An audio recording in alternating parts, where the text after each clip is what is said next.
Gracias. Presentamos como todos los días el cordial saludo de bienvenida a todas las personas que amablemente nos escuchan en la sala Zoom, que participan de nuestro conversatorio, y a todos quienes nos sintonizan por Facebook y posteriormente nos verán y escucharán en las diferentes redes de difusión en las cuales está adscrita la Fundación. Hoy es jueves 27 de abril de 2023, jornada matutina, y para el caso de hoy, para el espacio de hoy, y llegamos a la emisión 319 de la memoria histórica aún no contada del conflicto armado en Colombia, retrotraemos a la memoria de nuestros oyentes una importantísima operación militar realizada en coordinación por el Ejército Nacional y la Fuerza Aérea Colombiana en el fronterizo municipio de Río Sucio, en los bordes internacionales de Colombia y Panamá, en lo que se llama el Tapón del Darién o la Selva del Darién, donde los terroristas de las FARC tenían un emporio criminal de narcotráfico, de tráfico de minería ilegal, tráfico de seres humanos, tráfico de divisas legales e ilegales, falsas y reales, y un epicentro de terror contra los colombianos de esa zona e inclusive contra los panameños, y de allí se movían para fortalecer contactos clandestinos con delincuentes centroamericanos y de otras nacionalidades. Este trabajo fue gracias a el apoyo ineludible de la inteligencia técnica de Estados Unidos con satélites e interceptación de comunicaciones, gracias al trabajo de los servicios de inteligencia colombianos, gracias a la planeación perfecta de las fuerzas militares y la contundencia de la Fuerza Aérea Colombiana para arrojar las bombas sobre el sitio exacto en medio de la selva. Es una operación quirúrgica de una precisión envidiable, porque se golpeó exactamente el campamento en medio del follaje de la selva, en una operación rápida, una incursión muy bien coordinada, muy bien escalonada y con unas etapas perfectamente desarrolladas de infiltración, exfiltración y recuperación del material y de los cadáveres de los bandidos dados de baja, con la presencia y la validación técnica, científica y jurídica y penal de la Fiscalía General de la Nación, para que no quede duda de que ha sido una operación lícita contra un objetivo válido en un momento decisivo para la historia del país y para la seguridad nacional. Este es uno de los eventos interesantes en que fuerzas militares en conjunto actuaron con total responsabilidad y con total éxito contra las estructuras criminales de las FARC durante el periodo del laxo débil gobierno del señor Juan Manuel Santos en el año 2013. Adelante, mi coronel.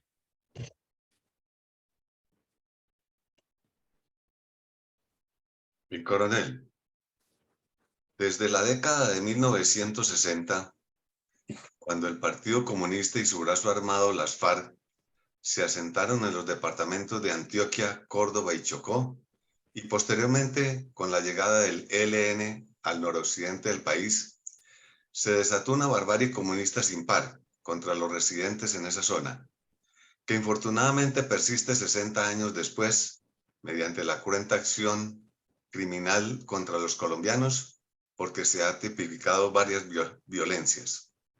Podemos ver y escuchar el video que nuestra Fundación Excelencia, Liderazgo y Transformación resalta en su programa institucional, La memoria histórica aún no contada del conflicto armado en Colombia, el drama de las víctimas de la agresión narcoterrorista del comunismo armado contra nuestro país, los habitantes de nuestras regiones y en general en toda nuestra nación, de gran importancia geoestratégica para el proyecto general de ese partido comunista y las cuadrillas de sus brazos armados, para proyectar la supuesta toma del poder, mediante la legitimación con cómplices internacionales incluido el Foro de Sao Paulo y otras organizaciones no gubernamentales?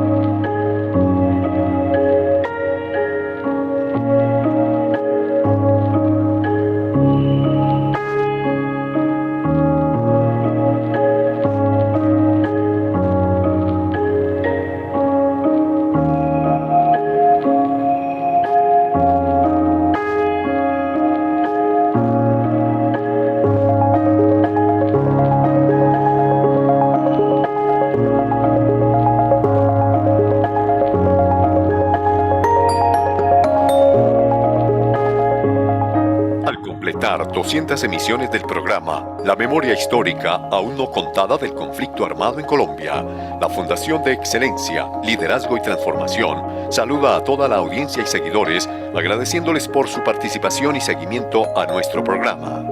Los invitamos a seguir participando para coadyuvar a la formación de país y continuar con ese proceso de identidad y unidad como nación. Al completar 200 emisiones del programa institucional La memoria histórica aún no contada del conflicto armado en Colombia, la Fundación Excelencia, Liderazgo y Transformación celebra con regocijo haber podido compendiar en un solo documento fílmico todos estos hechos que no pueden pasar al olvido por la trascendencia de lo ocurrido. Al mismo tiempo, presenta a nuestros teleaudientes un mensaje de fe y esperanza en Colombia y que construyendo la verdadera historia, multiplicando la verdad y contando las cosas como pasaron, podemos pensar en una patria mejor y en hacer cosas más productivas por nuestro destino.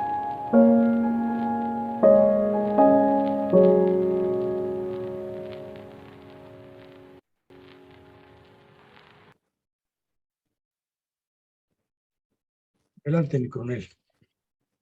Buen video, mi coronel. Muchas gracias.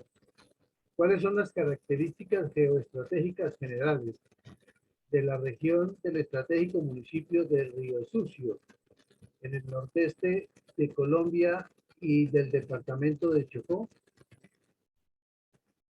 Muchas de esas características, mi coronel, y vamos a tratar de compendiarlas o de resumirlas aquí para darle una orientación a nuestros oyentes, tanto nacionales como internacionales, porque afortunadamente hay en Colombia mucho compatriota nuestro que desconoce completamente nuestra geografía y nuestra importancia geoeconómica, geohumana, geopolítica y georreferencial.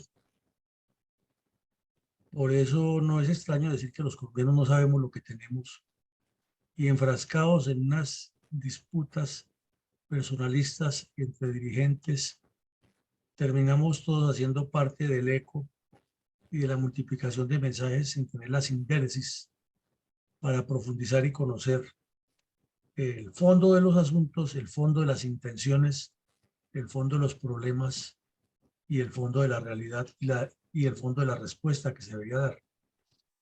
Entonces vemos que el departamento de Chocó está ubicado en el noroccidente de Colombia y ocupa prácticamente la mitad de la franja pacífica colombiana. Es un alto porcentaje, más o menos el 40% de esa línea litoral llena de valles, ensenadas, islas, bahías, selva tropical, un mar al frente con un potencial de desarrollo que es el futuro del mundo, mar Pacífico, y con costas enfrentadas con la región donde se mueve el 70 a 80% de la economía del planeta, es decir, entre el oriente del Asia y el continente de la Oceanía al sur. Todo eso tiene el departamento del Chocó y al norte tiene el canal más importante del planeta, que es el canal interoceánico de Panamá, con la potencialidad de utilizar a este río que baja por aquí, el Truandó, y atravesarse por la cordillera, por la serranía del Baudó y formar el canal interoceánico que va a ser la redención y la solución del planeta. Entonces, en realidad no conocemos, no entendemos, no sabemos lo que tenemos y hasta desconocemos las condiciones geográficas y geohumanas de esta región. Pues bien, ese departamento tiene una gran cantidad de selva y ese solo departamento está considerado que es la porción del mundo, no de Colombia, sino del mundo, que más biodiversidad tiene. Un departamento rico, sobrado en aguas, con unos cursos de agua que parecen un paraíso terrenal y con unas posibilidades de hacer turismo con hidroaviones y con helicópteros y sin destruir el follaje ni la naturaleza, increíble. Fuera de eso, con unas formaciones independientes de la cordillera occidental sobre el mar, haciendo parte de lo que se considera el cinturón de fuego de los Andes que viene desde el sur. Entonces, una zona que además por tener connotación o construcción volcánica interna, también es apta para muchos cultivos. Y además porque es un departamento que establece los límites de Colombia con la República de Panamá y extiende su posibilidad de explotar el mar con riquezas aún no exploradas que están siendo robadas por otros países y en particular por China, que viene de manera industrial a abusar de nuestra soberanía y a robarse lo que puede. Tiene también varios ríos importantísimos, muy conocidos: el Atrato, el San Juan, el Baudó, el San Juan, ya lo hemos dicho. Y en la selva tropical, esa caracterización de algunas regiones montañosas internas dentro de la selva le dan una condición única, que solo se ve en la serranía de Chiribiquete y al suroriente, en la serranía de la Macarena, de tener montaña dentro de la selva, porque las selvas tropicales tienden a ser planas, no completamente llanas, pero sí semionduladas, y aquí hay montaña. De hecho, la serranía del Baudó al occidente es el obstáculo natural que dificulta que se pudiera integrar de una vez de manera natural el río Atrato con el Océano Pacífico en la parte noroccidental del departamento. Tiene una forma alargada este departamento y lo hace uno de los departamentos que tiene más límites con otros, y eso casi nadie lo mira, ¿no? Además de que tiene límites internacionales, límites marítimos con el Pacífico, límites marítimos con el Atlántico. Entonces está a un tramo de limitar con Córdoba, prácticamente cruzando la garganta del Urabá antioqueño, está limitando con Córdoba y llegando casi a la serranía del Paramillo, al nudo del Paramillo. Y eso pues ya es otra ventaja geoestratégica grandísima. También limita con el departamento de Antioquia en un largo tramo, y entonces son como dos mundos. En el departamento de Antioquia ha habido un desarrollo más o menos armónico, no perfecto, pero más o menos armónico en comparación con los otros departamentos de Colombia. Y al cruzar la frontera terrestre local hacia el Chocó, nos encontramos con que, a pesar de la riqueza y la belleza natural, mucho desgreño, mucho olvido. Más abajo limita con el departamento de Risaralda, con el departamento del Valle del Cauca, pero queda muy cerca de los departamentos de Caldas, Quindío, y prácticamente cruzando una franja que no es muy amplia, es decir, bajando al Valle del Cauca y volviendo a subir a la cordillera, está en el Quindío y del Quindío en el Tolima. O sea que cuando se mira el crecimiento de los grupos guerrilleros en distintas regiones del Chocó, porque pues lógico tiene sus regiones, ¿no? La norte, la centro, la sur, la occidental, la oriental, vemos que las guerrillas que se han albergado aquí en el oriente, en las cabeceras del río San Juan, en el área de Condoto y San José del Palmar, como no conocemos la geografía, nos nombran esos sitios y nos los imaginamos por allá en una selva perdida, olvidada de la civilización, como si fuera alguno de los pueblos del Amazonas o el departamento del Amazonas, y resulta que no.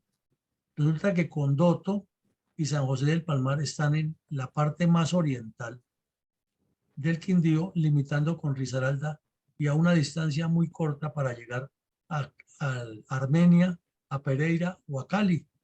no están tan lejos. La dificultad es salir de la parte montañosa o de la parte boscosa y ya está en una carretera principal que lo lleva a estas ciudades, inclusive a Manizales. Está mucho más cerca de Medellín, esta zona mucho más cerca del Valle del Cauca y del Viejo Caldas que de Medellín, que es como el epicentro del cual depende el Chocó. Pero si se mueve hacia el norte con estos municipios olvidados de la zona norte, de Acandí, Unguía, Río Sucio, Juradó, el Carmen del Darién, nos damos cuenta que está inmediatamente en el Océano Atlántico, con acceso a todo el potencial del Caribe y a las grandes bahías y golfos y ensenadas que hay allí, desde Morrosquillo hasta La Guajira. Entonces, nos da una idea grande. Vemos también por el mapa que el municipio de Río Sucio, que casi nadie lo conoce, y en esto tenemos que darnos la pela, casi nadie sabe que en el Chocó hay un municipio que se llama Río Sucio. Es más conocido el de Río Sucio Caldas y pensamos que es el único. Resulta que el municipio de Río Sucio, por nada de distancia geográfica, sería el único municipio del país que tendría costa en los dos mares. Casi la tiene. ¿Por qué? Porque tiene una franja que se llama Juradó, que es, claro, grande en el terreno, pero estrecha en el mapa, que se puede cruzar a pie o por los ríos internos que hay, llegar al mar Pacífico. O atravesar todo el municipio hacia el nororiente y no es sino superar el tramo que hay en Hungría y está metido en el Golfo de Urabá.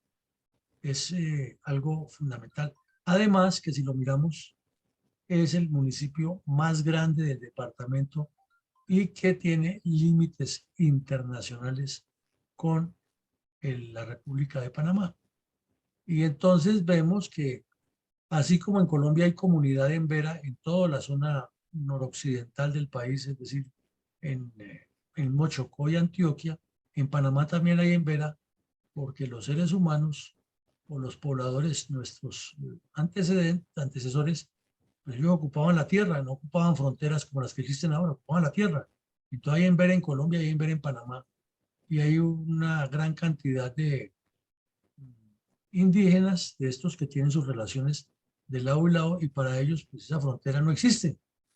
Para ellos es su etnia, su formación, igual que pasa en los límites con Perú y con Ecuador. Vemos también que el mapa es humillante, es triste verlo como está en el centro. Antioquia, Caldas, Risaralda, Valle, Tolima, pero más que todo lo que se consideraría como zona de formación paisa, completamente lleno de carreteras buenas, regulares o malas, pero carreteras que intercomunican, y el Chocó únicamente 3 vías visibles y del resto del departamento todavía sin ninguna comunicación terrestre. Unos dicen que afortunadamente porque no se deforesta la selva y otros dicen que es el desgreño y la cantidad de delincuentes de cuello blanco que han desgobernado al Chocó desde siempre.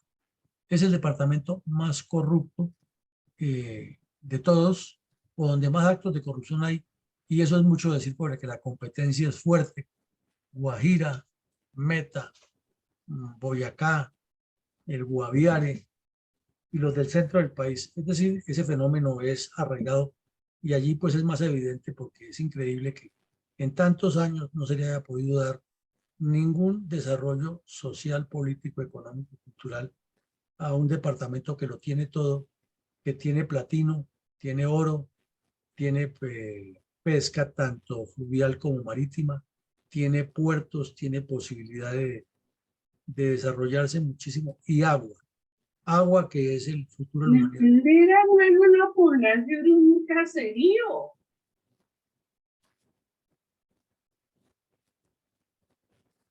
Entonces, todos estos, esta zona está llena de unas poblaciones que están más o menos en la época del siglo XV o XVI, cuando llegaron los españoles. Todavía hay gente que vive en malocas, gente que vive en unas casuchas con tabla y con zinc. Los niños no tienen ningún acceso a la educación todavía de calidad. no hay centros educativos bien construidos, con excepción de algunos en Quibdó y otras pequeñas ciudades que ya están interconectadas o que las conectan los ríos, pero el resto del departamento todavía está en un atraso tenaz. Y los comunistas han optado por sacar la comunidad en Vera y traerla a Bogotá a que sufran esas personas que tienen toda su riqueza y su posibilidad de vivir en la selva, con tecnología, claro, si el Estado se la facilita los medios para llevarla, pero prefieren venirse de la selva donde tienen la alimentación y otros medios de subsistencia a asentarse en las capitales y a generar los problemas como los que tenemos aquí en Bogotá desde ese tiempo. Por lo demás, vemos que es un departamento alargado que tiene unas configuraciones geográficas que llaman la atención. Por ejemplo, el municipio de Quibdó, nadie entiende cómo el Medio Atrato tiene una separación con el Alto Baudó por medio de una franja en C que forma el municipio de Quibdó. Lo correcto es o que toda esta franja fuera recta aquí, perdiera medio territorio, medio atrato, o que Quibdó no fuera sino hasta acá. Y quedaría toda esa otra parte de especie de C en el medio atrato.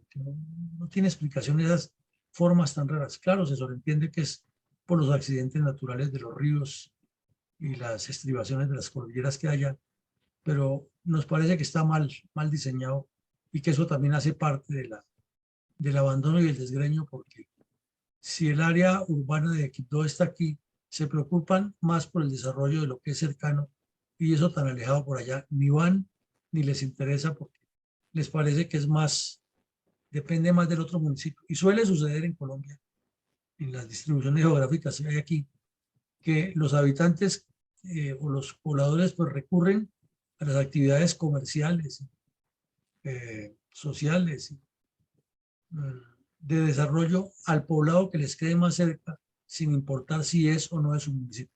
Eso es mala distribución geográfica.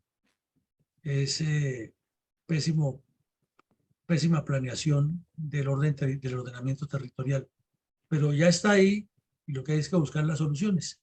Entonces, como vemos, son muchas las cosas para analizarle a la geografía, a la geopolítica, a la geoestrategia del municipio de Río Sucio, en el Chocó. ¿Cuáles podríamos detallar como antecedentes estratégicos de la baja en combate del terrorista Virgilio Antonio Vidal Mora, alias Silver, de la FARC en la vereda La Nueva del municipio de Río Sucio, Chocó, en el año 2013? Estamos hablando, como usted mismo lo dice, año 2013. El señor Juan Manuel Santos recibe el timón del Estado en agosto del 2010. No llevaba 2 días de gobierno cuando salió con una perla que aterró al país. Primero, que se iba a reunir con Chávez en Santa Marta, en la Quinta de Bolívar, para hacer una especie de pacto bolivariano para traer la paz a Colombia. Y segundo, que Hugo Chávez era ahora su nuevo mejor amigo.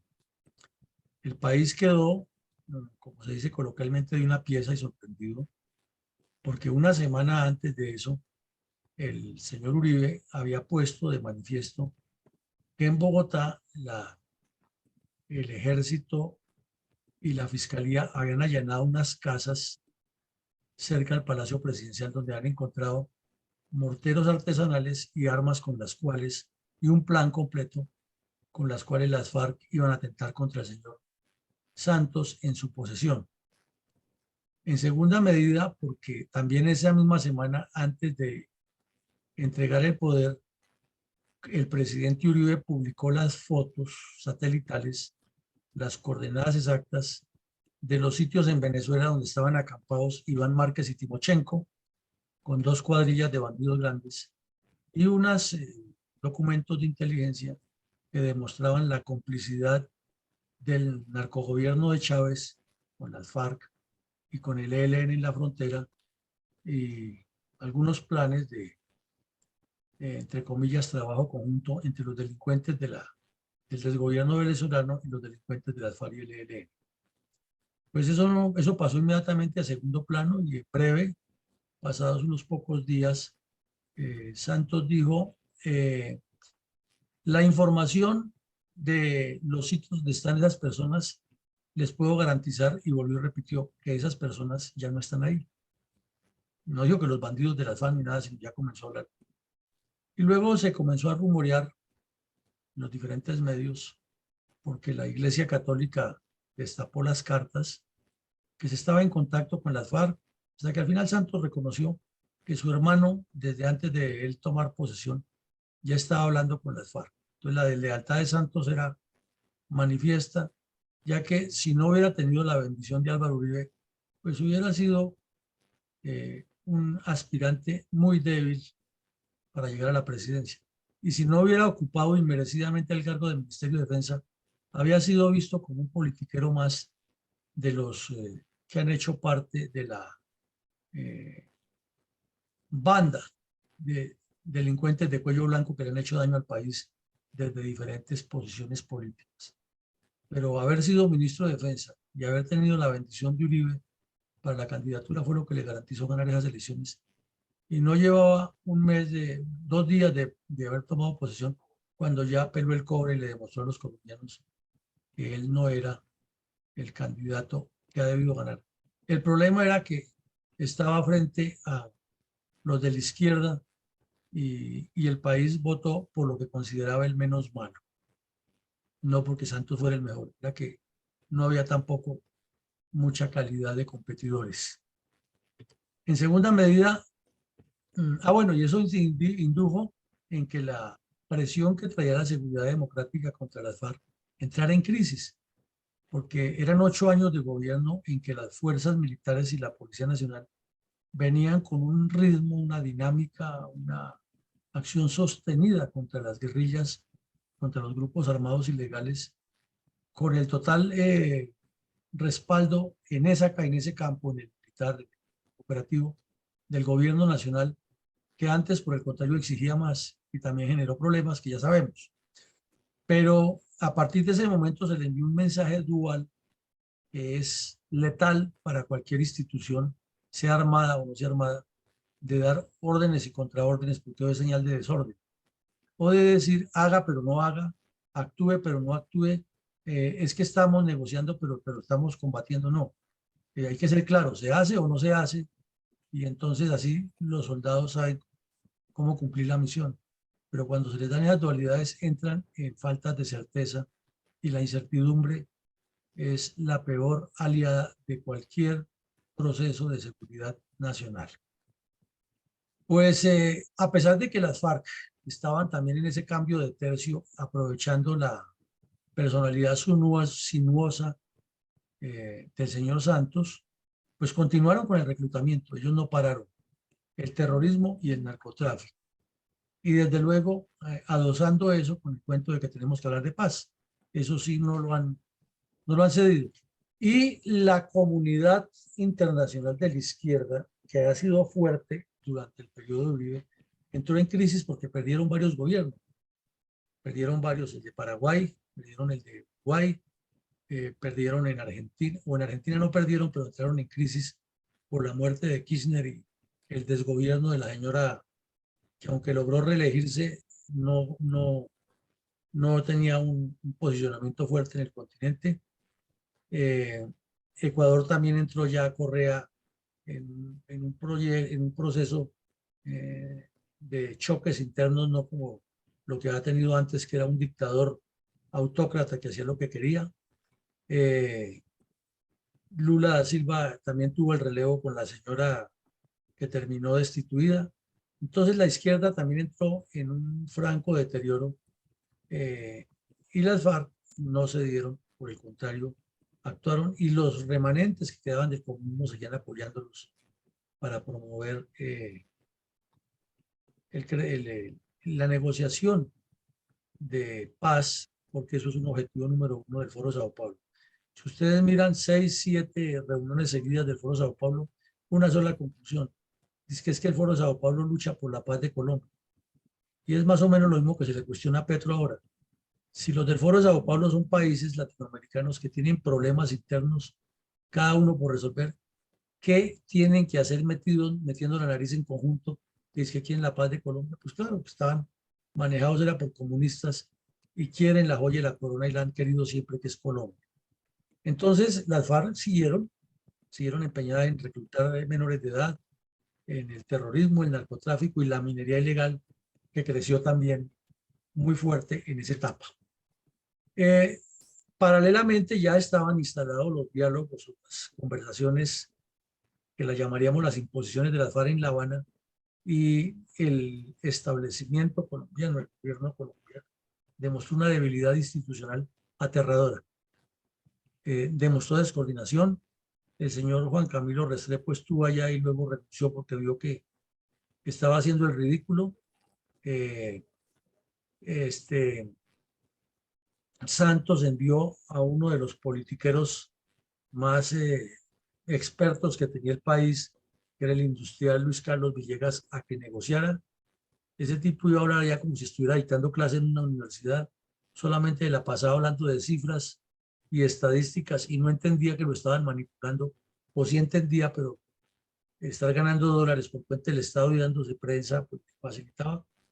Luego Santos lo envió como premio al pésimo papel que hizo en La Habana, lo envió de embajador a Estados Unidos, y cuando ya su hijo predilecto, el señor Pinzón, se le convirtió en un problema, entonces hizo el enroque, trajo a Villegas de ministro de Defensa y envió a Pinzón Rico de embajador a Estados Unidos a hacer lo mismo que han hecho los otros, nada, solo buscarle publicidad a Santos.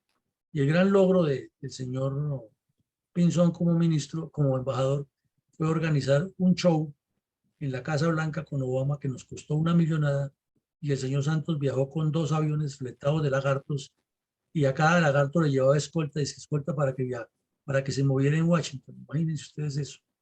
Escoltas para los hijos, para Martincito, para la señora, para él, para el edecán, para el edecán del edecán, para el secretario del secretario. 2 aviones fletados, que para celebrar que Estados Unidos nos daba no sé cuánto dinero en el Plan Colombia, y los costos, los cálculos que le hicieron eran casi superiores al gasto que había. Unos años antes, Santos había presidido aquí en Colombia la reunión internacional del Foro de las Américas, y el show era traer a Obama para demostrar que Colombia unía a toda Latinoamérica con la presencia del presidente de Estados Unidos. Y ese show, que incluyó hasta los más mínimos refrigerios para todos los periodistas, como si a esos periodistas sus medios de comunicación no les pagaran viáticos y hoteles. No, Santos financió todo eso con dineros de los recursos públicos, y a cada uno le dio un regalo, y de acuerdo con el nivel de los asistentes, el regalo era más costoso. Entonces, para los grandes o los de más alto nivel, los regalos costaban hasta $3.000. El cuento es que cuando hicieron las cuentas, los medios los publicaron, costó $95 millones la reunión de toda esa taifa de ineptos diplomáticos en Cartagena, de todos los países de Latinoamérica, todos a cuerpo de rey.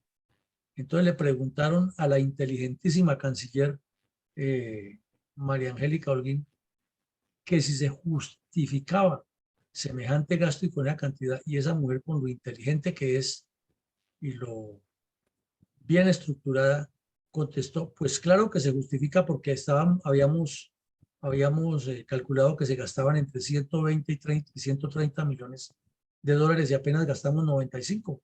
Es más, le ahorramos al país. Imagínense ustedes esa respuesta. Entonces, esa era la fortaleza institucional que tenía Colombia en ese momento. De remate, para la época, fue nombrado de fiscal general el señor Montealegre, que de entrada, antes de tomar posesión del cargo y de comenzar a ejercer sus funciones, se dedicó a hacer politiquería y a legitimar a las FARC y al ELN y a todos los bandidos. Y de entrada dijo: no, es que la fiscalía no los puede investigar. No tenemos la capacidad. Entonces lo mejor es buscar una justicia transicional que resuelva esto, porque la fiscalía no tiene cómo juzgarlos. Y ahí ocurrieron en esos días, en esos periodos, la incautación de una gran cantidad de computadores y documentos, y se quedaron allá durmiendo el sueño de los justos, y ahí están. Entonces esa debilidad institucional se manifestaba en La Habana de manera concreta, y las FARC sabían que tenían el sartén por el mango porque estaban jugando con lo más importante, el afán del señor Santos de un premio Nobel. Entonces las FARC entendían que los arrodillados que tenían al frente no estaban preocupados por resolver los problemas del país, sino por concretar un premio Nobel para Santos, y porque de la calle no ocultaba su deseo de ser el próximo presidente, Naranjo no ocultaba su deseo de ser vicepresidente y fue el único que lo logró, gracias a la trapacería de Santos y Vargalleras. Mora y los otros pensaban ser ministros y todos estaban soñando con que les iban a dar un premio de paz conjunto, un Nobel de paz. Entonces esa debilidad institucional fue muy bien aprovechada por las FARC y por eso se reflejaba en terrorismo aquí en Colombia, porque apretaban. No obstante, durante el gobierno de Santos, siguiendo con la presión que ejercía la embajada americana y las fuerzas militares, se lograron las bajas de Cano, Jujuy y otros cabecillas. Pero era porque la inteligencia que estaba suministrando Estados Unidos y la presión después de haber liberado a los 3 contratistas era de que había que eliminar y neutralizar todos esos cabecillas.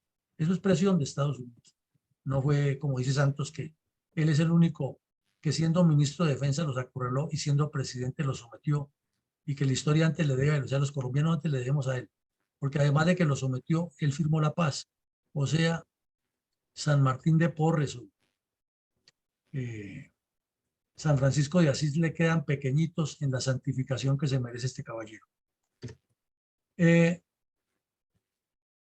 Ocurrió algo que es lo que nos tiene como estamos en la actual violencia, es que las FARC, siguiendo el plan Renacer que había establecido Cano en el 2008 al recibir el cargo superior de la delincuencia fariana, enfocó mucho el trabajo en fortalecer milicias bolivarianas, Movimiento Bolivariano Clandestino y Partido Comunista Clandestino.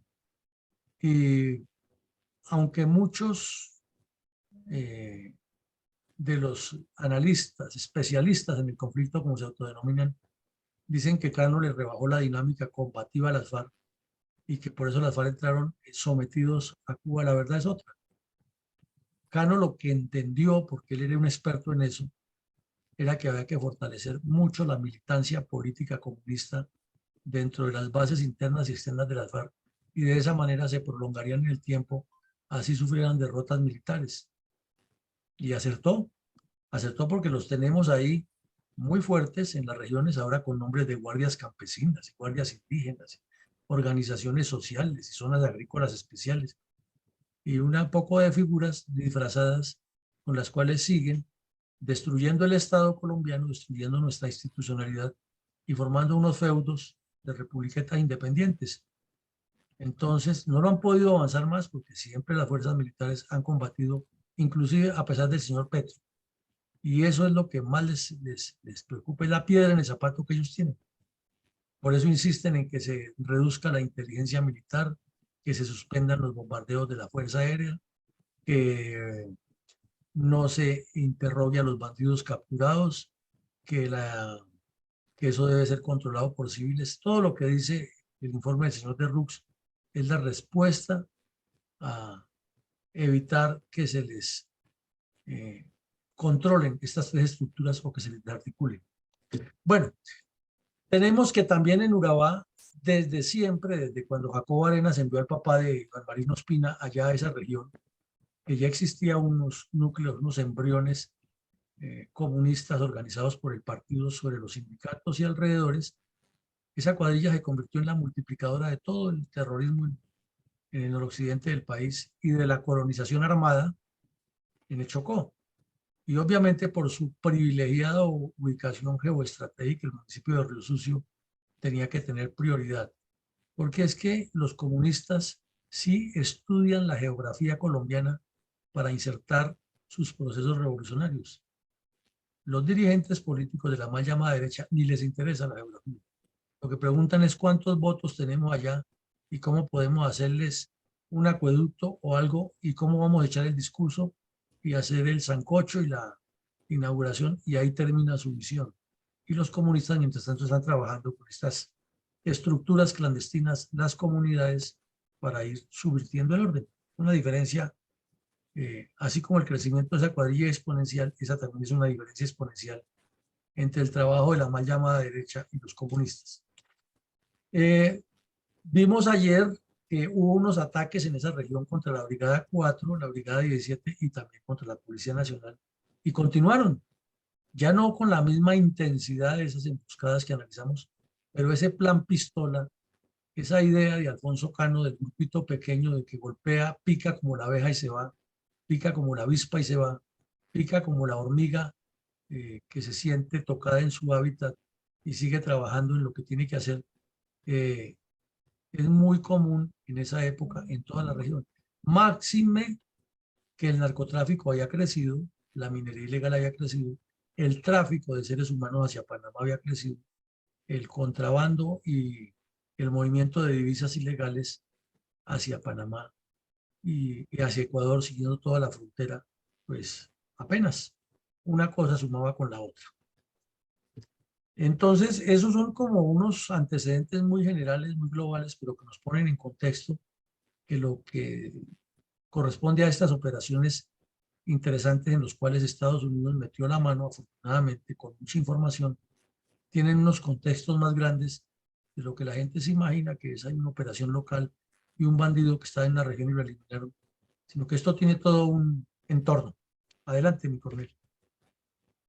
¿Cómo describió el diario El Colombiano la baja en combate del narcoterrorista Virgilio Antonio Vidal Mora, alias Silver de las FARC, en la vereda nueva de Río Sucio, Chocó, en el 2013? Bueno, este bandido, como todos los bandidos famosos de las diferentes estructuras criminales que han delinquido en Colombia, pues ya había adquirido un renombre. A pesar de que estaba en una zona como olvidada de la geografía nacional, ya se sabía que quién era, tenía fama de que le gustaba mucho el oro, que se daba lujos de mafioso, que era el responsable de más o menos el 70% de los secuestros que se han cometido en la región, que tenía órdenes de captura por distintos delitos, pero sobre todo que estaba en la lista de Estados Unidos de quienes envían coca allá. Entonces ahí queda demostrado que fue un trabajo de inteligencia que hizo Estados Unidos con sus equipos satelitales y su interceptación de comunicaciones y entregó la información exacta. Luego, pues esa información tenía un protocolo de quiénes la recibían y quiénes la transformaban. La Fuerza Aérea recibió todos los datos pertinentes, hizo las verificaciones de lo que necesitaba y programó una incursión combinada con el ejército aeroterrestre. La Fuerza Aérea pasó, bombardeó, inmediatamente los helicópteros desembarcaron en distintos puntos del terreno previamente reconocidos y establecidos y se acercaron al campamento y terminaron lo que se llama la consolidación del objetivo y establecer lo que se ha encontrado. Entonces, fue un golpe de una contundencia trascendental, porque en el sitio cayeron varios terroristas que lo acompañaban a este delincuente, pero se incautaron 20 fusiles, 4 pistolas y 2 computadores, que es el tesoro que se quedó durmiendo el sueño de los justos en la fiscalía. Granadas de fragmentación, un teléfono satelital que se sobreentiende que con ese fue que le hicieron el seguimiento a las comunicaciones que tenía el bandido y lo ubicaron exactamente. Resulta que para las FARC se les convirtió en una debilidad, lo que ellos consideraban una fortaleza, de tener teléfonos satelitales que los comunicaba de manera encriptada y entre ellos, inclusive cuando Raúl Reyes se comunicaba con Hugo Chávez era por teléfono satelital y daba la sensación que con ese teléfono estaban completamente seguros, pero se les olvidó un pequeño detalle, que la fábrica de esos teléfonos estaba en Estados Unidos. Entonces ya tenían la forma de interceptarlos y de hacerles el seguimiento para dónde iba cada teléfono de esos. Entonces al hacerle el seguimiento determinaban este teléfono está en las selvas del Chocó, este teléfono está en la ciudad de Bogotá, está en Leticia, está en Lima, donde estuviera. Entonces ya teniendo la ubicación exacta del teléfono, los equipos técnicos avanzados de inteligencia comenzaban a rastrear comunicaciones y cuando iban a localizarla o a hacer alguna cosa ya los equipos de monitoreo que eso mueven centenares de información en segundos, iban seleccionando por aleación, por forma aleatoria, comunicaciones y así van determinando de qué se trata, si se trata de una comunicación entre finqueros normales, si se trata de una comunicación entre delincuentes del narcotráfico, se trata de blancas o de terroristas islámicos. Y como tienen los traductores simultáneos de todos los idiomas, eso es rapidito que van determinando y el mismo sistema va eliminando por selección y va rotando. Entonces es una tecnología muy avanzada que permitió localizar este bandido allá. Igual les encontraron camuflados, morrales, discos duros y 30 teléfonos celulares. Hoy también 30 teléfonos. Algunos pertenecían a los bandidos que cayeron allá. Otros eran los que tenían de reserva, como pasó con Miller, que tenía 8 teléfonos para, desde cada número diferente, hacer una llamada y desde un diferente sitio con el fin de que si los estaban siguiendo, no era tan fácil porque los teléfonos no estaban siempre en el mismo lugar. Todo eso pues se sabe por inteligencia, no es ningún secreto, eso se ha hecho público. Y además porque en el doctor Google se consulta y se encuentra información como la que acabamos de analizar y mucha más de cómo opera esa nueva tecnología de la inteligencia militar. Pues eso fue lo que pasó y el diario el colombiano pues no llegó a todos estos detalles de profundidad, pero sí contó cómo se realizó la operación y los resultados que estamos hablando. ¿Cómo describió en su portal web la Fuerza Aérea Colombiana los mismos hechos relacionados con la muerte del narcoterrorista de las FARC, Virgilio Antonio Vidal Mora, alias Silver? Pues al mirar el comunicado de la Fuerza Aérea se nota que el periódico El Colombiano y los demás periódicos se basaron en ese comunicado para decir los hechos. Pero la Fuerza Aérea hizo una claridad, que el 26 de agosto que publicó eso era un resultado parcial porque todavía faltaba la revisión completa de los soldados en el área aledaña, porque entendemos que un campamento tiene un sitio específico donde está, pero los bandidos tienen lo que llaman las avanzadas y caletas y puestos de observación y escucha y trincheras, trampas, para que estar más seguros en su campamento. Entonces, eso significa que el hecho de llegar al campamento y encontrar lo que está ahí in situ no es todo. También se sabe que generalmente en un bombardeo de esos alcanzan a sacar heridos y se los llevan. Entonces, posteriormente o pueden ser capturados o se encuentran muertos, que definitivamente se les mueren. Entonces, la Fuerza Aérea lo que publica es que fue un resultado parcial. En ese momento deja abierta la posibilidad de que hay más resultados por venir y anuncia que seguirá cumpliendo con su misión institucional y constitucional de golpear las estructuras. Pero sea con resultado parcial o total, fue un golpe demoledor, porque cayeron cabecillas muy importantes y sobre todo se golpeó a uno de los narcotraficantes más poderosos de las FARC y de los que se creía intocable. Y resulta que sí lo tocaron. ¿Cómo describió el diario El Tiempo de Bogotá en torno a la eliminación en combate de alias Silver tras una contundente incursión aerotáctica sobre su guarida en la frontera colombo-panameña? Lo publicó inclusive con esta foto que fue muy conocida en los medios en ese momento. Fue de las fotos que se encontraron en el campamento. Ahí lo ven con una niña, un bandido de edad. Y publicó también ya algunos datos más, incluyendo la muerte de otro bandido, igual de importante que era el segundo de él, que había caído en el mes de mayo, unos meses antes. También contó que un testimonio de uno de los bandidos capturados había indicado toda la relación que este sujeto tenía con el narcotráfico y pues se sobreentiende que lo que hizo fue corroborar la información que la inteligencia técnica de Estados Unidos ya había copiado. Y repitió lo que se decía, y como los generales explicaban que era un golpe estratégico que afectaba las finanzas, entonces el ministro Pinzón, que era el que daba ruedas de prensa, salía a hablar como si era un estratega militar. que era un golpe estratégico porque ha afectado las estructuras, repitiendo lo que le decían los otros, y quizás no entendía muy bien de eso, pero lo repetía.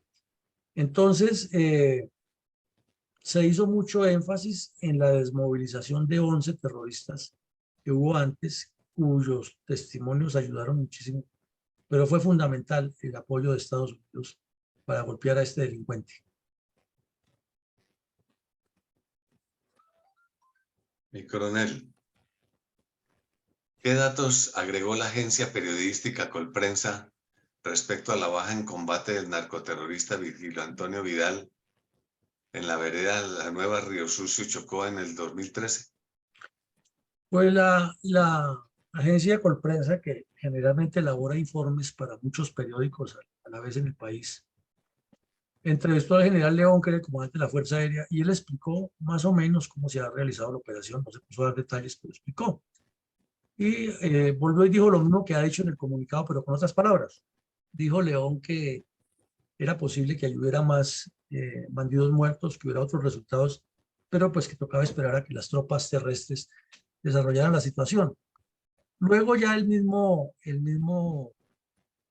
documento de Colprensa insiste que este sujeto tenía relación con secuestros, estaba siendo seguido de manera especial, que era un objetivo de la inteligencia militar desde hace rato, que se localizó por fin su campamento en la vereda La Nueva, que fue una operación conjunta en la que participaron aeronaves de ala fija y ala rotatoria, que con base en las capturas, en las órdenes de captura y la entrevista a los delincuentes que se desmovilizaron, se establecieron unos datos necesarios para complementar la información técnica, y vuelve y relata todo lo que se encontró en el sitio. Eso es básicamente a partir del comunicado que publicó la Fuerza Aérea. También resaltó el periódico, la agencia Colprensa, que este era uno más que se sumaba a otras bajas como las que hemos mencionado aquí de Jerónimo Galeano, de otros bandidos, partehuesos y otros delincuentes que han caído en otras partes del país.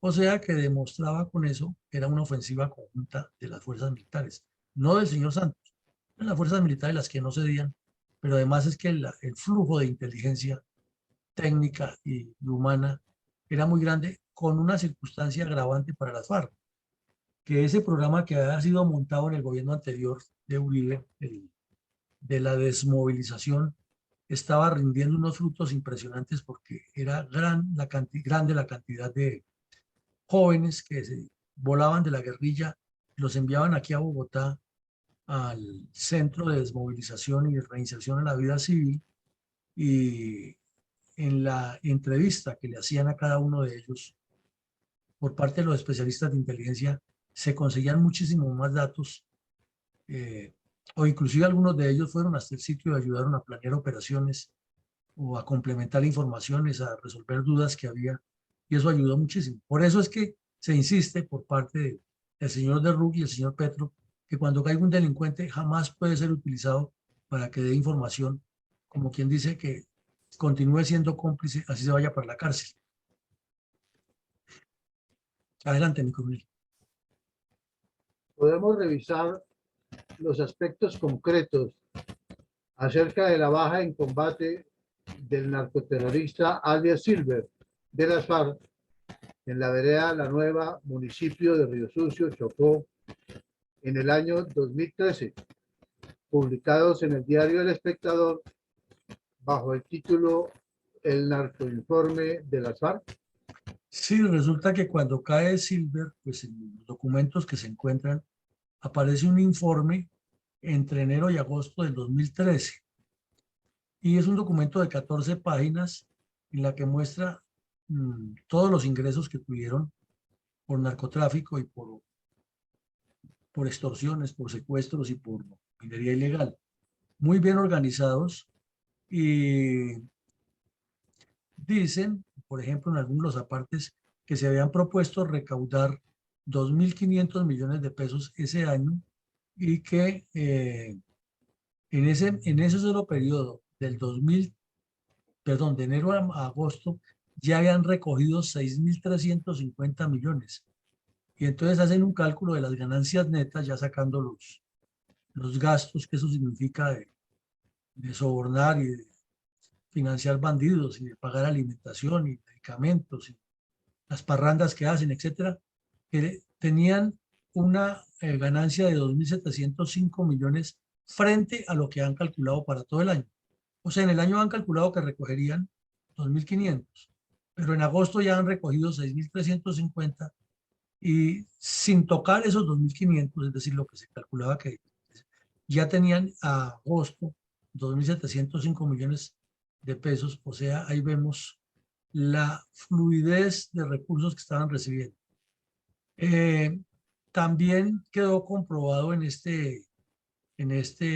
incautación que Silver efectivamente ha sido nombrado como el responsable del narcotráfico en esa zona para tener contacto con los narcos centroamericanos, y también se comprobó que él era uno de los que había participado en la masacre de Bojayá unos años antes. También quedó demostrado no solo por información de los computadores del narcoinforme, como lo llaman, sino por lo que encontraron en el sitio, que era muy común que tuvieran parrandas de costosísimo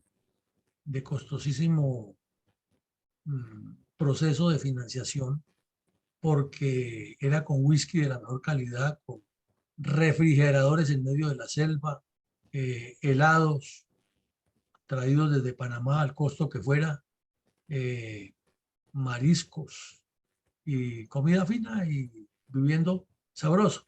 También quedó determinado exactamente que este delincuente llevaba 27 años en la guerrilla.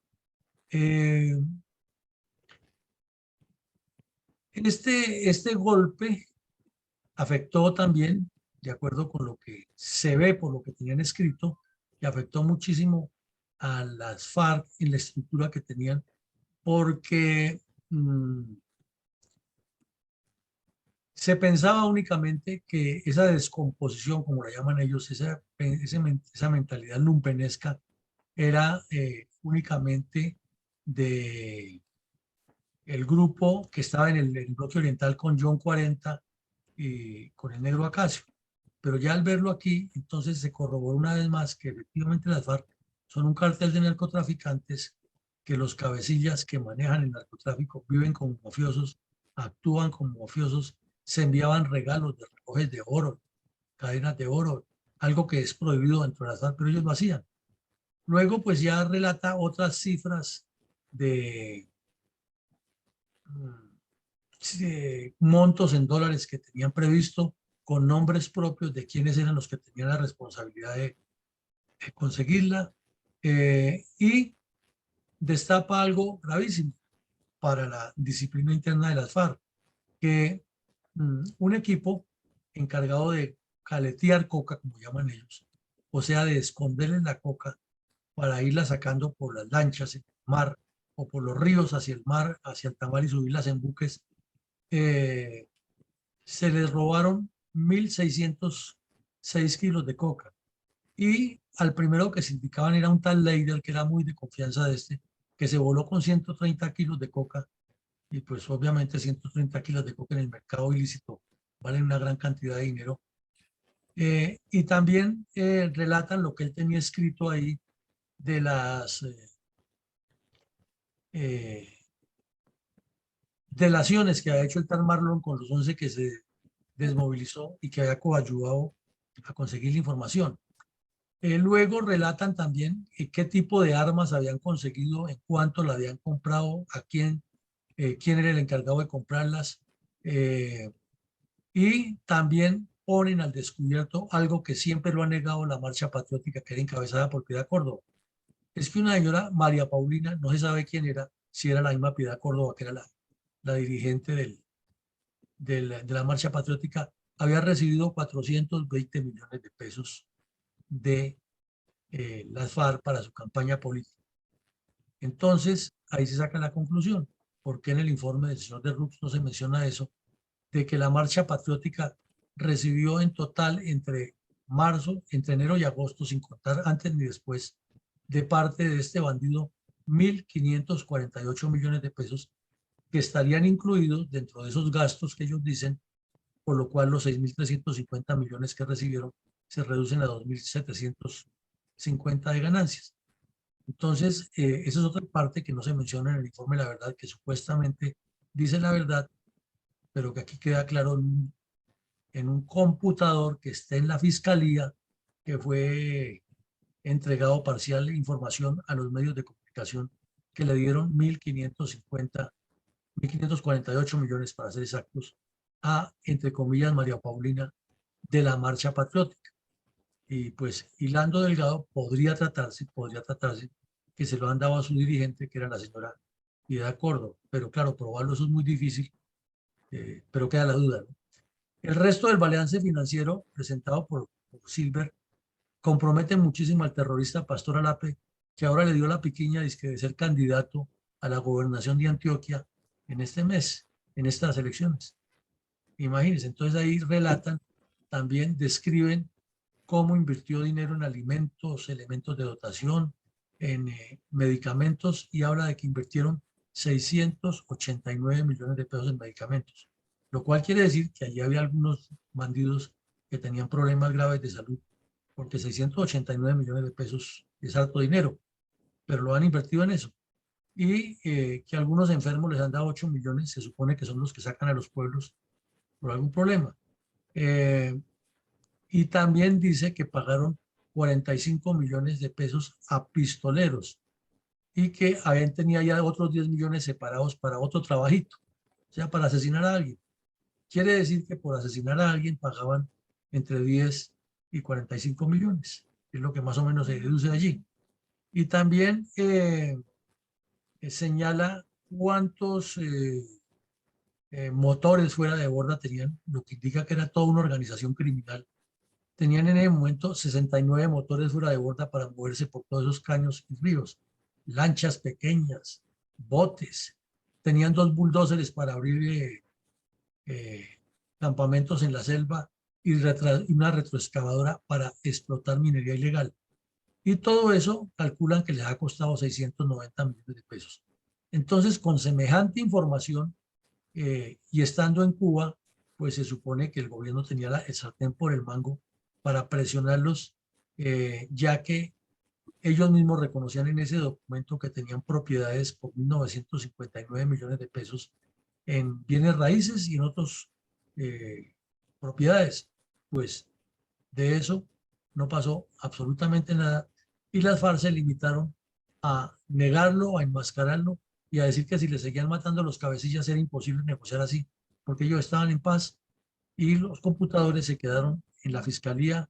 Quedó la duda de la Marcha Patriótica, quedó la duda de quién se quedó con esas propiedades, quedó la duda de cuáles son las 68 embarcaciones que tenían, quedó la duda de quién tenía ese dinero, porque pues el bandido no iba a tener toda esa plata ahí al lado de él, si fue que se quedó enterrado en una caleta, si se quedó con el Pastor Alape, que era el jefe de ellos.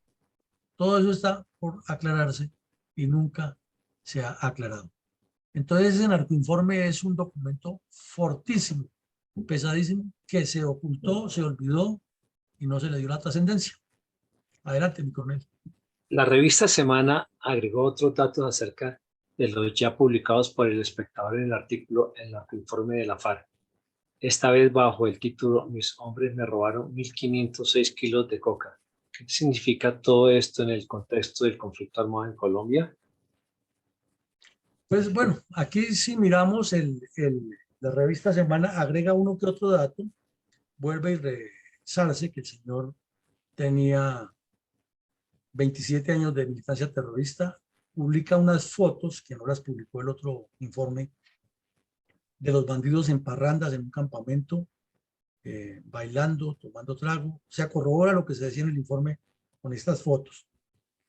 Y también relaciona que, de acuerdo con las cifras que manejan las autoridades y lo que se encuentra escrito en los computadores que encontraron, 119 civiles fueron asesinados por las FARC en esa región, en ese periodo, o en un periodo más amplio. Y entonces cuando uno se pregunta, bueno, y entonces, ¿por qué en el informe que supuestamente dice la verdad no toman por lo menos ese caso? porque se sobreentiende que antes y después hubo más muertos causados por las FARC.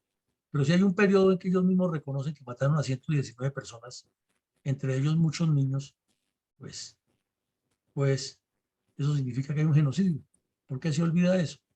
Y vuelve y habla de el manejo de una información sobre secuestros, relaciones que hubo con la época del Caguán, las costosas joyas que este bandido le compraba a las guerrilleras y para él, cadenas de oro, como todo mafioso, con unas cadenotas gruesas. Vuelve y presenta nuevas cifras de cantidades de coca que manejaban allá. Relata nuevamente lo de la fuga del bandido el tal Leider y otros que en total se llevaron 1.506 kilos de coca, porque Leider comenzó con una cifra y luego los otros llevaron otra. Y en general describe todo un ambiente delictivo alrededor de esa cuadrilla y lo ilustra con esas fotos que vemos en la página. Y coronel, ¿cómo incidió en la región la baja de alias Silver después de firmado el pacto FARC-Santos? La verdad, mi coronel, no incidió mucho en nada, ni el narcotráfico se afectó, ni el golpe estratégico que dijo el señor Pinzón y que Santos se autoatribuyó como si él fuera un gran estratega, funcionó demasiado porque el Estado no llegó allá. Entonces, las FARC supuestamente se desmovilizaron, pero se quedaron las milicias bolivarianas, el Partido Comunista Clandestino y el Movimiento Bolivariano Clandestino haciendo presencia, y el cartel del Golfo, el Clan del Golfo, extendió su actividad hacia allá, optó todas esas organizaciones, y por eso lo tenemos hoy en día tan fuerte en esa región, y ni siquiera la captura del tal Otoniel los afectó, ni la muerte del tal Siopa hace poquito, porque siguen poderosos y el señor Petro está buscando, dizque la paz total con ellos, con semejante negocio que vemos aquí. ¿Qué paz total van a querer esos bandidos? Lo que quieren es seguir viviendo como reyes y empoderados con todos esos controles, con toda esa ubicación geográfica, con esas rutas. Y si en el 2013, hace 10 años, el mercado, la demanda era menos, se movía todo eso, imaginemos lo que pasa ahora. En síntesis, no funcionó, no porque el golpe no haya sido efectivo, sino porque el Estado se ha quedado corto y porque demuestra una vez más que lo que le interesaba a Santos era el Premio Nobel de Paz, no resolver el problema. Y luego vino el gobierno Duque, la pandemia, las dificultades, y ahora entonces no se pudo operar de la manera consistente que se requeriría. Y ahora, con el señor Petro, que está aislando completamente la incidencia de Estados Unidos en estos temas de seguridad y evitando que las tropas actúen militarmente contra los bandidos, pues eso tiene que estar disparado allá y ha crecido muchísimo más.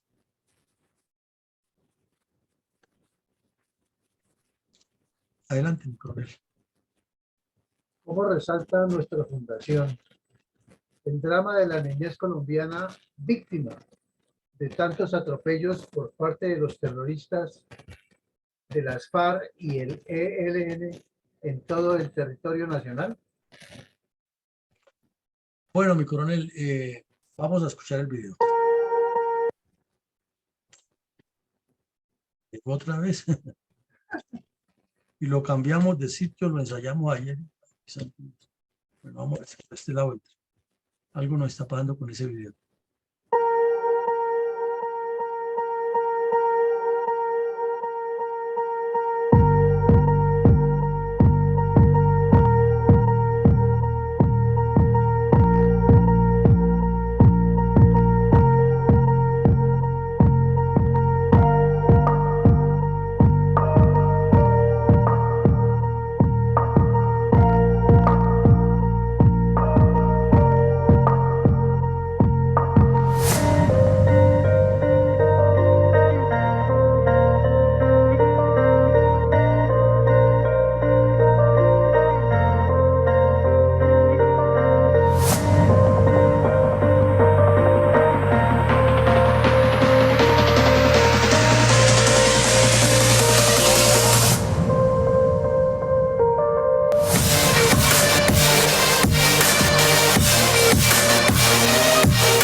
Al término formal de cada episodio de la memoria histórica aún no contada del conflicto armado que realiza nuestra fundación, usted siempre hace un balance puntual de reflexión respecto a los hechos del conflicto que analizamos a diario en este espacio de opinión y estudio científico de la violencia comunista contra Colombia.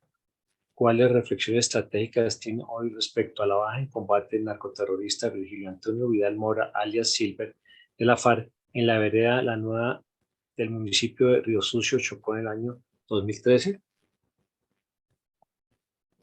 Bueno, coronel, tenemos que indefectiblemente ese olvido de las acciones terroristas de las FARC en Urabá y a medida que pasa el tiempo es más grave, porque volvemos a hacer la cotejación de edades y de datos. Los niños que en ese momento tenían 9 años, hoy en día tienen 19, quiere decir que pudieron votar en la elección anterior cuando tenían 18, que tenían 10 años, lo mismo.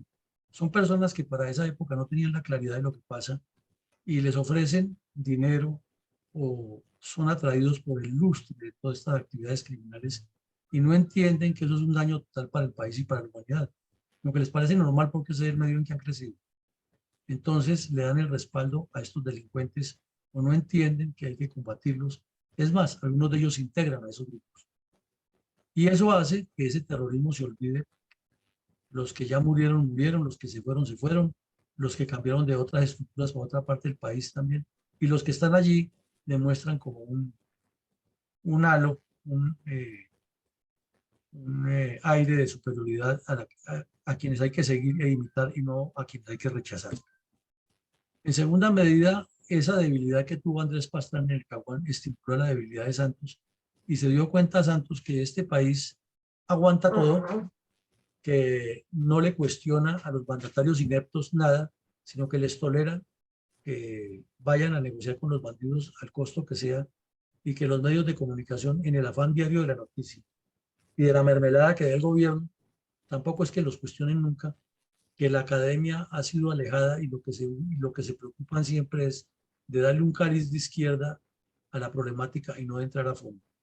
Entonces Santos entendió todo eso y vio que si Pastrana no había conseguido el Premio Nobel de Paz, él tenía que corregir lo que para él eran los errores de Pastrana, de no haber cedido rápido a la FARC. Y lo hizo y se consiguió al sujeto preciso que era de la calle, politiquero, trapacero, experto en ser santista, ser uribista, ser comunista. Es otro Roy Barreras. Entonces no tenía problema que él le negociaba lo que se trataba y le conseguía lo que él estaba buscando. Ese crecimiento exponencial de las FARC se materializa más aquí en la región occidental, olvidada, porque se piensa que es una selva a la que no entra la civilización, pero debajo de ese follaje se mueven muchas cosas oscuras que afectan la seguridad nacional y que mueven las economías ilegales de una manera amplia y peligrosa para la seguridad nacional. El mal manejo político del poder militar por parte del señor Santos fue tenaz por esa dualidad de que haga y no haga, y así es imposible tener una concreción de objetivos. El drama de las víctimas, olvidado por siempre, y más personas de esas regiones que no tienen dolientes a nivel nacional. Por ejemplo, reconocer que ellos han asesinado 179 personas con documentos en un computador y que eso pase como si no ha ocurrido nada. No ha ocurrido nada porque es que es una región a la que los seres humanos no valen igual que los demás, los de las capitales o los de los estratos altos. Una exitosa coordinación operacional llevó a este resultado, ya la describimos y fue muy efectiva. En la parte operacional ahí en el terreno, pero la coordinación institucional del Estado para llegar a recuperar esas zonas es la que no se ve.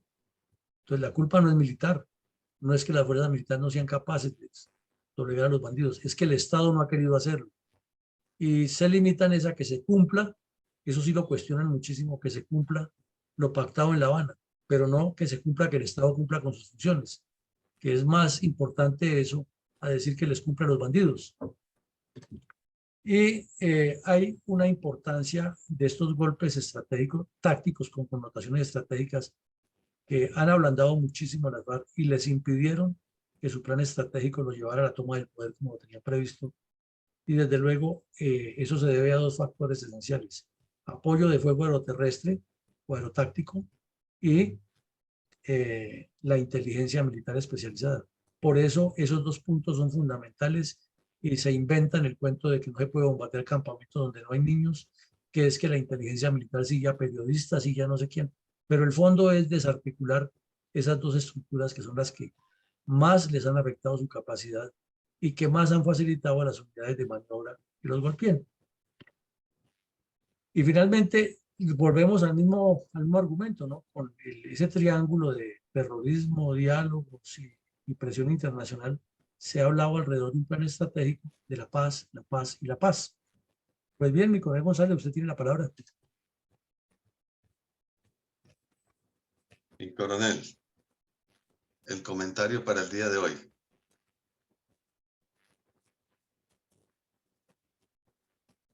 Nuestra doctrina aeroterrestre en las operaciones de guerra irregular fue bastante incipiente durante muchos años por diversos motivos. La falta de conocimiento, pensando que era una idea poco aplicable y sin considerable importancia en este tipo de conflicto, donde creíamos que lo fundamental eran solo las fuerzas de superficie, que el componente aéreo solo era para el apoyo logístico en el combate, que las aeronaves tenían una alta relación costo-beneficio comparada con la lograble solo a fuerza de infantería. Además, que sus pilotos argumentaban muchas limitaciones, casi que superfluas e inventadas hasta posiblemente para evadir el combate, porque nunca lo habían sido para operar para las tropas de superficie, tales como la meteorología, la altura del terreno, la oscuridad y otros. Aunque habíamos tenido la incipiente experiencia con la guerra de Corea, no fue suficiente para hacer un cambio de mentalidad en ese aspecto. Hasta que para la década de 1980, el gran crecimiento de la amenaza interna debido a la financiación con los narcóticos, como lo acabamos de ver, a nuestro mejor conocimiento de la guerra simétrica con la experiencia de Vietnam y de nuestra dura realidad, comenzamos a aceptar de que era indispensable un mejor apoyo de fuego aéreo cercano táctico. Hasta ese tiempo, solo teníamos helicópteros desarmados y una ligera generación de helicópteros armados de carácter solo defensivo, pues no existían los propiamente artillados como los arpías actuales y menos los de combate con alta capacidad ofensiva. Pero con bastantes riesgos en los bombardeos con helicópteros y dudas en la eficacia de los ametrallamientos, se inició la era del avión fantasma. Los resultados fueron tan llamativos que rápidamente las tropas comenzaron a pedir más capacidad de fuego aéreo cercano. Y vinieron más fantasmas, los tucanos, los arpías de creatividad colombiana, el bombardeo todo tiempo y con alta precisión. Ese cambio de mentalidad ha dado muchos y muy buenos resultados, dentro de los cuales tenemos la baja en combate de muchos terroristas, como la de este narcotraficante bandolero Virgilio Antonio Vidal Moral, alias Silver, de las FARC, comentada en este episodio. El resultado más importante ha sido la selectividad en los blancos a ser batidos, siendo principalmente los cabecillas, la consecuente desmoralización de los bandoleros rasos y las muchas deserciones por temor a sufrir la misma suerte. En general, la humanización de la guerra, ya que el fin no es el arrasamiento, sino el desistimiento de la lucha terrorista, ya que la violencia es el dogma principal de la ideología marxista y que lo predica el Partido Comunista en Colombia.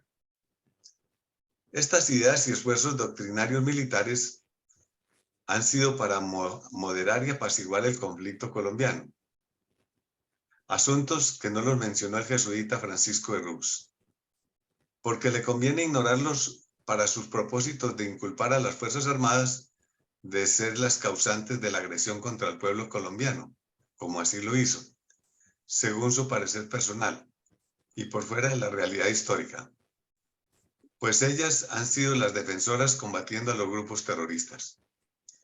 Por otro lado, si escribía la verdad, dejaba en claro que han sido los grupos insurgentes quienes son los culpables del terrorismo en Colombia, donde se destaca el ELN, del cual él es simpatizante. Entonces fue incluso y de manera increíble como ese grupo terrorista del ELN fue comandado por uno de sus colegas jesuitas y por solidaridad ideológica no puede poner en evidencia que bastantes prelados de su comunidad religiosa han respaldado el terrorismo, quizás por viejos rencores contra el país, por las expulsiones en el pasado de los jesuitas a que se han hecho acreedores por similares comportamientos, y tampoco puede dejar en evidencia que esas declaraciones de culpa son palabras pendientes en los confesionarios de la también mal llamada e impune Justicia Especial para la Paz, ya que el prelado ha intentado dejar escondidas sus culpas con su intencional omisión en su mal llamado, por lo imparcial, informe de la verdad, pues si hemos de buscar la paz, todos debemos declarar la verdad, toda la verdad y solo la verdad. Claro que si ese error lo toleró un presidente inepto como Juan Manuel Santos, para gobernar por lo ignorante, por no saber gobernar, por lo ignorante de cómo ha sido la realidad histórica del conflicto en Colombia, nombrando en esa tarea tan fundamental a un religioso que de imparcial nunca lo ha sido, y todo por el vanidoso interés personal de un Nobel que jamás ha merecido, y menos a costa del pueblo colombiano, pues ese reconocimiento propiamente no hace parte de los más elevados intereses nacionales, como lo es en este caso, la paz. Muchas gracias, mi coronel. Bueno, mi coronel, muchas gracias. Sí, tiene usted razón, la evolución del poder de combate de la Fuerza Aérea ha sido muy importante, se ha ido refinando, y esa combinación de inteligencia técnica con Fuerza Aérea y formación cada vez más decantada, técnica específica de nuestros pilotos y nuestros tripulantes en áreas de combate han sido esenciales. Y de igual manera, la ausencia de claridad política es la que lleva a que las cosas no han ocurrido como son. Bueno, adelante, mi coronel Alarcón. Mi coronel, del Facebook Live, con la participación de mi general Vázquez en el día de hoy, damos lectura al siguiente aporte. Cuando estábamos en el punto que hablaba sobre ¿cómo se llama? El publicado en El Espectador, el narcoinforme de las FARC, llega a la mente de uno el hecho de el señor honorable senador que en el salón elíptico del Capitolio defendía su posición negando que ellos tienen algo que ver con el narcotráfico cuando le hicieron la pregunta de las rutas, que no los habían cumplido, que no los habían dado, a pesar de los acuerdos que se habían firmado. Yo no sé qué irá a hacer este señor con este narcoinforme.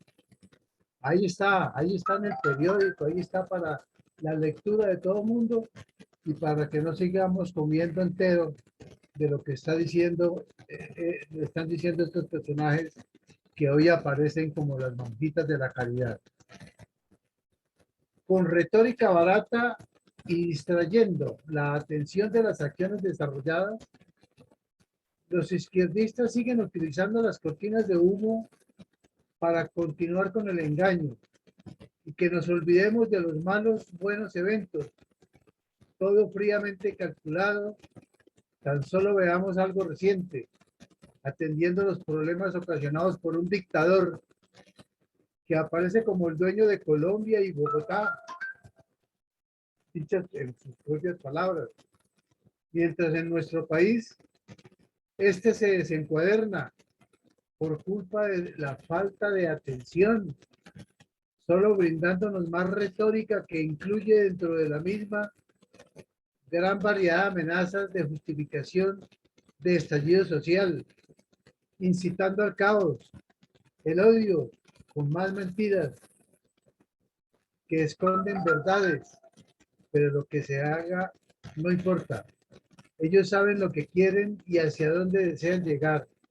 Para ninguno de nosotros es evidente que mientras le echaban la culpa a Uribe y a Duque, acerca de hacer prisa del acuerdo de La Habana, hoy en día los hechos nos demuestran todo lo contrario,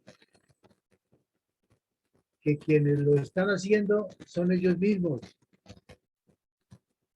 La segunda Marquetalia, todos los que están actualmente en el Congreso de la República como tales comunes, políticos izquierdistas y las FARC, así sea llamándose comunes como ahora y escondiéndose tras el velo de la impunidad en pasillos y salones del Congreso, apoyados por una justicia amañada y ni qué hablar de sesgados informes como el del cura de Ruta. Por todo esto, reiteramos la invitación para que nos enteremos de la verdad histórica. Esta será la única que nos dejará en alistamiento para este trasiego violento de más de 60 años. Podamos hacer de una Colombia un país vivible para todos, con verdadera tranquilidad. Reunámonos en familia, que los primeros en asistir sean los jóvenes y que escuchen nuestros relatos disponibles en la página web de nuestra fundación. Muchas gracias, mi coronel. Perfecto, sí, todo lo que usted dice se acomoda a la realidad de que hay que multiplicarlo y por eso su invitación es muy válida, que vayamos al fondo del asunto mirando todo el contexto y que no nos enfrasquemos en que el responsable es uno u otro o estar echándole la culpa siempre a los demás o creer que una versión que se tenga es la única válida y que los demás tienen que hacer eso. No, hay que profundizar y llegar al fondo del asunto y buscar una solución al país, tener la calma y la mente abierta siempre. Adelante, Vicencio.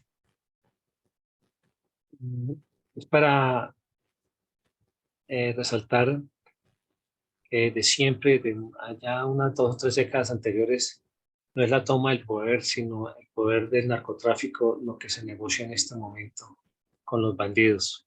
Es puro narcotráfico, es dólares, poder, armas y destrucción de Colombia. Gracias. Narcotráfico, dólares y destrucción de Colombia. Apenas. Pues bien, llegamos al final con la conclusión de mi coronel Vicencio, que lo que hay es una mafia cruzada. Los invitamos esta noche que vamos a hacer nuestro proyecto político, socializarlo y analizar desde esa óptica lo que ocurrió con el cambio del gobierno del señor Petro, de los ministros, para seguir formando una idea de estadistas, comisión de estrategas. A todos un feliz día y que Dios nos siga bendiciendo. Gracias y feliz día para todos.